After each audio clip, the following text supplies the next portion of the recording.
এখানে কি আমরা উন্নত মানের একটা শিক্ষা প্রতিষ্ঠান খুলতে পারছি না? পারছি। কিন্তু আপনাদের যারা প্রার্থী হয়েছিল এই গত যত বছর, আমার শ্বশুর ব্যতীত আমি তো অনেক কাজে দেখলাম যে কোনো কাজই হয়নি তখনই। তাদের ইচ্ছাও ছিল না, উন্নয়ন করার কোনো ইচ্ছা নেই। তারা আপনারা শিক্ষিত হইলেন না, আপনারা চিকিৎসা পাইলেন, তাদের শুধু ভোট দরকার ছিল আপনাদের। তো আপনাদের ভোটটা পেয়েছে আলহামদুলিল্লাহ।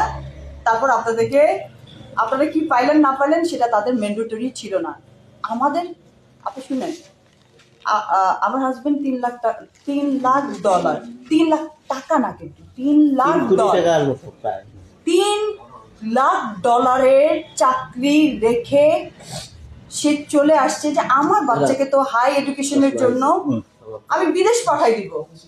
আমি তার একমাত্র ছেলে হয়ে আমার এলাকার জন্য কিছুই করলাম না। আমার বাচ্চারা বড় হয়ে যদি বলে দাদা তো এত কিছু করছে, তুমি কিছু করতে পারলা না।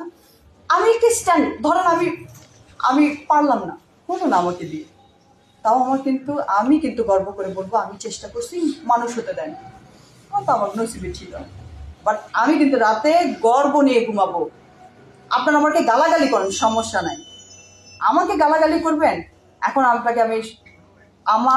আমাদের লক্ষ্যটা আপনাকে বলে যাই, যারা আমাদেরকে নিয়ে অপপ্রচার করতেছেন, একদিন তার গোষ্ঠী একদিন আমাদের দেওয়া হাসপাতালে চিকিৎসা নিবে, তার গোষ্ঠী সহকারে নিবে।